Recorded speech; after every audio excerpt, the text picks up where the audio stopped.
Welcome back, students. This is section 7. It is the reading section. It is the last section in the last unit of the book. Congratulations, we made it. Your reading strategy is just like listening, it's to make inference. As you have learned in previous units, inferences are guesses about a listening or reading text. Inferences must be based on evidence or details from the text. When you make an inference about a text, it helps to identify the details that led to the guess that you made. All right. We need to do exercise A, B, and C. Exercise A, you need to complete in your notebook. It says, in pairs, discuss the questions. All right, you're not going to do this in a pair. You're just going to discuss the question with yourself. Where do teenagers hang out nowadays? So, where do you hang out? You are a teenager. Where do you hang out? What do you do? Write down what you think the average teenager does to hang out. So, in this picture, it looks like they're eating pizza. That looks good. And then the second thing you need to do is where did your parents hang out when they were teenagers? So, when your parents were your age, where did they go to have fun? So ask your parents and write down the answers in your notebook. That's exercise A. Exercise B says read the article and underline key details. So I'm going to play the audio. Please read along while you listen. Reading. Activity B. Read the article and underline the key details. How teens hang out. Until a few years ago, malls were the places to find teenagers. You could even see it on TV and in movies. Teenagers used to sit on mall benches or gather in the food court over some pizza. Now, not so much. With the rise of online shopping, many malls are closing. In addition, teenagers are changing the way they spend money. Shopping for clothes is boring, says Mackenzie, an American teen. Actually, I spend more money on food. Mackenzie is not alone. Research says that shopping has decreased among teenagers, who now prefer to spend money on experiences rather than things. One of those experiences is eating in a restaurant.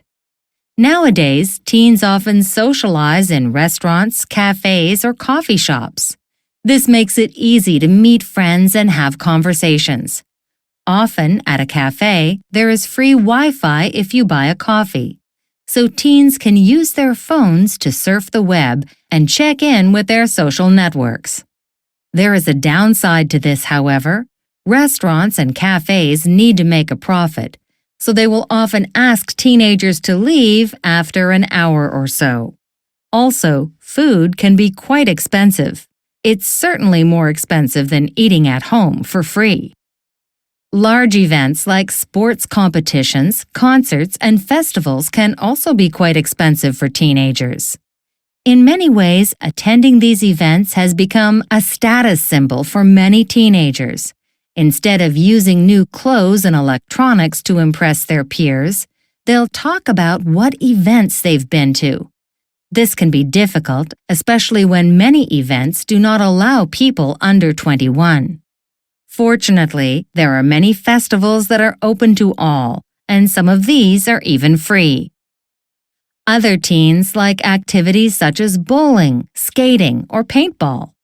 While these are fun and healthy alternatives to sitting in a mall or cafe, they too can become very expensive. Teens should watch for discount coupons or special deals. Of course, when the weather is nice, many teens meet in the town square or in a park to play soccer or basketball. This depends on where they live. Cities can be dangerous, and sometimes there is no public space in a small town. Often, though, teenagers are not hanging out at all outside the home. Instead of going out and meeting their friends, they often chat through social media sites and text messages. Video streaming and computer games are extremely popular.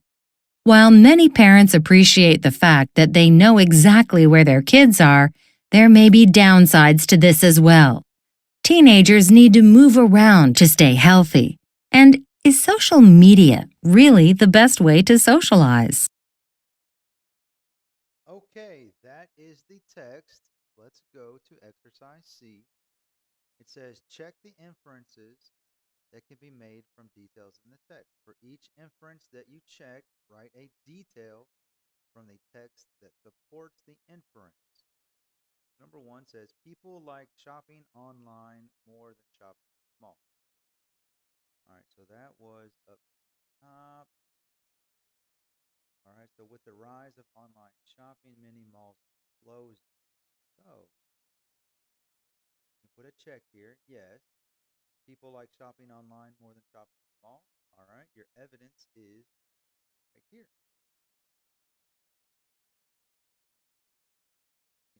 The next, so that is your evidence for this inference. Number two, it's better to spend money on things rather than experience. All right, let's go. That was talking about restaurants. This one is talking about events. All right, so one of those experience. Here you go.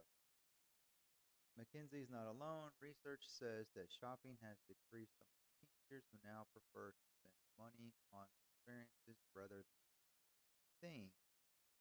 One of those experiences at restaurants. So, how does that work? So, it's better to spend money on things rather than experiences. All right, it kind of talks about that, but this is not an inference. It's the inference or the details in the text say that teenagers are changing how they spend their money. They are starting to move towards a preference of experiences over things. So this is not an inference, the article.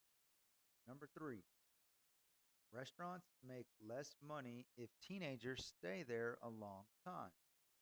All right, this is an inference. So let's go find the evidence. All right, so one of those experiences is eating in a restaurant. Nowadays, teens socialize often at a cafe. There's free Wi Fi to buy coffee, so teens stay on their phone. There is a downside to this. However, restaurants and cafes make a profit, so they will often ask teenagers to leave after an hour or so. All right, so it says restaurants make less money if teenagers stay there a long time. Yes, that is true. And this is the evidence. Restaurants and cafes can make a profit, so they will often ask teenagers to leave after an hour or so. Because restaurants and cafes need space for more people to come in and eat and drink and buy food and stuff like that. So if someone is sitting in a restaurant all day, they are occupying the table and no one can sit there. Restaurants need people to come in, buy stuff. That's evidence for number three. Number four, concerts and other events should only be for people over the age of 21. All right, let's go here. Event. This says this can be difficult, especially when many events do not allow people under 21. Fortunately, there are many festivals that are open to all. All right, so concerts and events should only be for people over the age of 21. That is not an inference. The details do not support that statement. The details say that many events are only for people over 21, but it doesn't say should. That is an X. There you go. That is it for the book. We have officially finished your book. Congratulations. Remember, if you have any questions about your work or your assignments, please send me a message. Until next time, adios.